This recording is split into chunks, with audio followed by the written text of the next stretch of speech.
Ang kapal ng mukha mo. Oh, yan talaga ang naging tugon ni Atty. Rowena Ganzon, mga kababayan. Matapos mag-iiyak nitong kampo ni Tamba, mga kababayan. Dahil after all sa kanilang pinagagawang mga kabalahuraan, sila pa ang may ganang mag-demand. Itong grupo ni Tambaluslos, mga kababayan, na irespeto nyo naman ako. Alala ko ng sambayan ng Pilipino. Pinili ko ng mga kasamahan ko, mga kongresista. Huwag nyo naman akong bastusin. Irespeto nyo naman ako, sabi ni Tambaluslos, mga kababayan, ng animal. Kaya ang sagot ni Rowena Ganzon sa kanya, mga kababayan, ang kapal-kapal ng mukha mo. Sino ka para irespeto na in the first place, ikaw nga ang hindi rumispeto sa due process? Ngayon magde-demand ka ng respect, Tambaluslos? Kaya ang sabi ni Ganzon, mga kababayan, mas mabuti pa mag-resign ka na. Resign, resign, resign, Tamba. Panoorin nyo pa, mga kababayan, ha? Wala na talagang tatalo sa kakapalan. Pagkatapos crocodile skin, mga kababayan, no? Ang kapal ng pagmumuka. Ang kapal ng balat, mga kababayan, ito sinatamba. Archive o maisintabi ng Senado ang impeachment complaint ng House of Representatives laban kay VP Sara Duterte ay syempre reklamo. Reklamo to the max. Ang mga congressman na pumirma at baka naman nakalimutan nila na wala po kayong high moral ground na magreklamo dyan. Mas magaling pa daw sila sa Korte Suprema, mga kababayan. Sabi pa nila, Korte Suprema, kayo din, respect our independence. Kami ay may karapatan dito eh. Hands up! Oh, ganyan talaga ang mga asta ng mga animal, mga kababayan. Dahil totoo naman ang mga ruling dyan ng Supreme Court na wala kayong ginawang tamang paraan o due process ayon sa konstitusyon na hindi man lang nabasa ng lahat ng congressman at congresswoman ang impeachment complaint at saka lang kayo nagpirmahan dyan na wala man lang kayong meeting o kaya hindi man lang binigyan ng kopya ng impeachment complaint ang last day, no? And last minute pa, mga kababayan. Vice President Sara Duterte. Dalawang katagalang naman po eh. Dalawang katagalang. Walang due process. At ang due process na karapatan ng kahit sino man, lalo na po dito sa impeachment complaint ay napaka-importante nito dahil nagtatanggal kayo ng... Ang sabi ng mga... Yung ilang mga kasamahan ni Tambaluslos, mga kababayan, na hindi daw entitled si VP Sara sa due process. Dahil iba daw ang mga official daw, mga kababayan, accountability daw dapat. Hindi na sila entitled ng due process. Bulok! Mga bugok! Nag-iimbento na naman, mga kababayan. Lahat ay may karapatan sa due process. Ang lahat din haharap sa accountability, mga kababayan. Pati itong mga buhaya. Nagnangakak ng accountability. Sila nga ang walang accountability dyan sa kanilang pinagagawang mga kabuayahan, mga kababayan. Second highest official of the land na binoto ng tao ay kailangan po sa bawat proseso. Gusto nilang tanggalin, tapos si Tambaluslos, mga kababayan, 180,000 na votes lang sa kanyang lugar. Ipatatanggal ang 32 million votes. Ay may due process. Pero syempre, galit-galit. Galit-galit. Strong na naman siya. Ang dambuhalang sanggol, mga kababayan, nagtantrum. Hindi maaari ito! Respetuhin niyo ako! Yan talaga ang dambuhalang sanggol. Nag-iiyak, mga kababayan, ang bunjing. Strong na naman. Strong na naman ang Tambaluslos, mga kababayan. Na kakampanya, magrespeto naman kayo, mga... Respeto na naman kayo kay Tambaluslos. Wala kayong respeto kay Kim Bonjing. Bastos nyo, ha? Respetuhin nyo ang aming Tambalord. Senador kay Speaker. At bakit? Bakit nyo naman? Yung respeto, mga kababayan, hindi hinihingi. Kusang binibigay yan. Kahit ikaw pa ang pinakamataas na ranggo dyan. Kagaya ni BBM. Nawala na ang ating respeto. Tingin natin, mga kababayan, ipis. Dahil nawala na ang ating respeto sa kanya. Kagaya natin si Tambaluslos. Tingin natin sa kanila mga walang silbi, mga pabigat sa bayan. Anong magagawa nyo? Yan ang tingin ng tao eh. Kung hindi lang kayo nag-traidor, mga Tambaluslos, at ng hudas dyan, at ng abuso sa kaban ng bayan, May matitira pa siguro kaming respeto sa inyo, pero ngayon wala. Zero respect, mga kababayan, dito kay ng bangag tambaluslos at iba pa. Bakit siya respeto? Mm. Di ba yung ginawa niya yan? Hindi ba yan walang respeto sa konstitusyon? At bakit Sila ang hindi respeto, mga kababayan. respeto dahil speaker siya? The Bluetooth speaker is connected yata successfully. May respeto sa Senado ng Wala. In the first place, wala siyang respeto sa taong bayan. Ang taong bayan ang naglukluk kay BP Sara dyan. Ito kay BBM na, mga kababayan. Although wala na tayong respect kay BBM, mga kababayan, as presidente. Although ang marami, mga kababayan, ay wala ng respeto kay BBM bilang presidente. Pero ang nire-respeto nila, mga kababayan, hinalal yan ng taong bayan At least 31 million na nabudol, mga kababayan. Ang mandato na lang ang nire-respeto, pero yung tao, hindi na. Kaya nga, masasabi natin, mag-antay na lang tayo ng 3 years. Dahil eto hindi rin mabuti para kay Sara, mga kababayan, na ikudita yung singagva. Anyway, malapit naman Malapit ng 2028, mga kababayan. Just a blink of an eye. Sabi niya, pagkatapos na Mark Archive ang impeachment complaint niyo, yung respeto po, hindi po deserve ni Speaker Romualdez. Pathetic, mga kababayan, no? Respect naman, irespeto niyo naman ako. Ako ang House Speaker dito. Kawawa. Yun, mga kababayan, ang nagre-respeto na lang sa kanya, yung mga buhaya niya, mga maliliit, mga kababayan, dahil binubusog ng pera. Pera din ng taong bayan.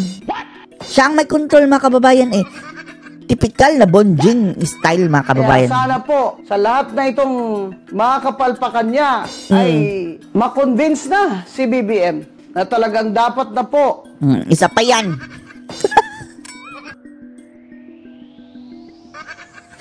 Sa tingin natin, mga kababayan, talagang yan ang kanilang laro.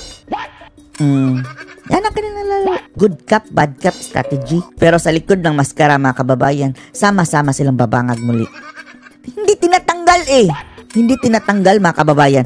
Yan lang ang way nila na masalba ang mukha ni Bangag. Dahil ito si Tambaluslos, wala nang mukhang maihaharap, mga kababayan Ito rin si BBM, helpless, parang tila helpless, mga kababayan. Wala akong magagawa. Tambaluslos dyan House Speaker, hindi ako makikialam dyan. Weak ka nga. Ganon, weak. Pwera na lang, mga kababayan na. Sa likod dyan, sila lang din.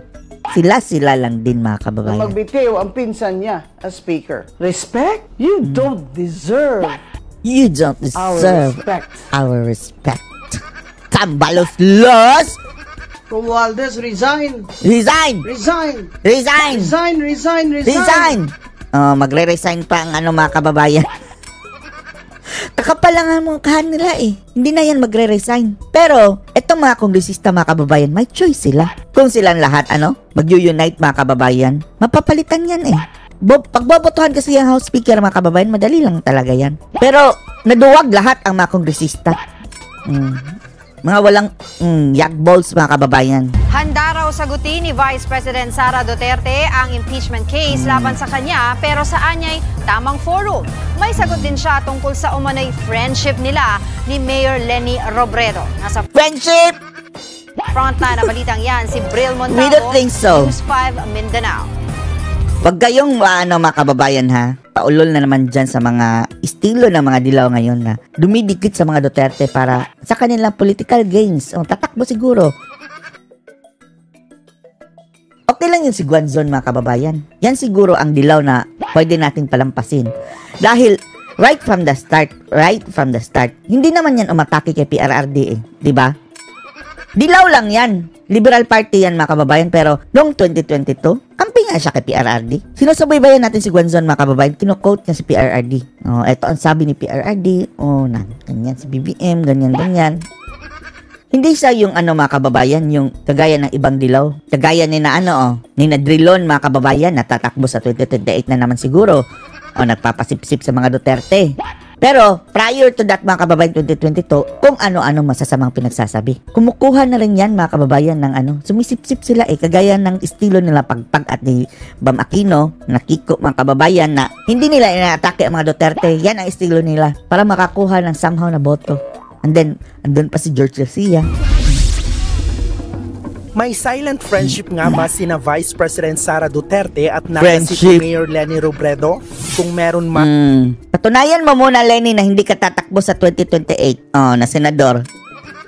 Maniniwala kami may friendship kayo ni Sara.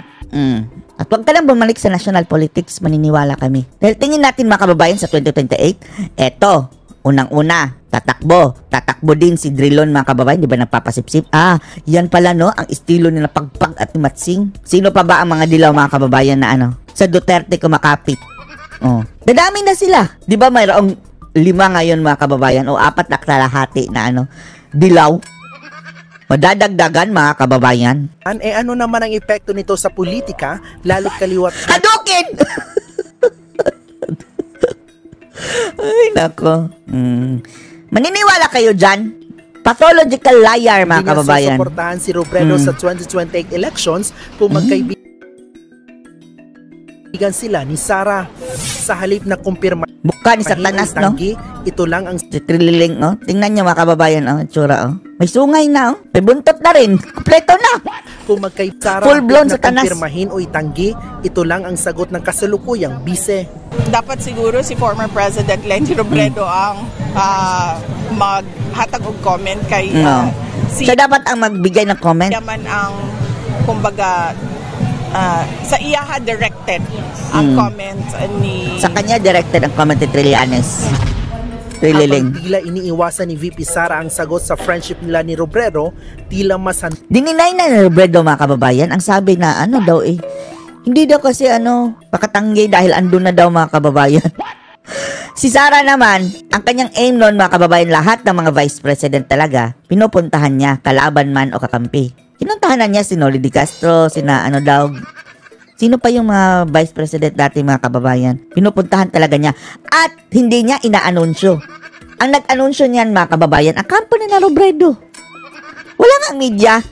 Sila ang nag-anunsyo niyan. naman daw siyang harapin ang impeachment case basta raw sa tamang forum.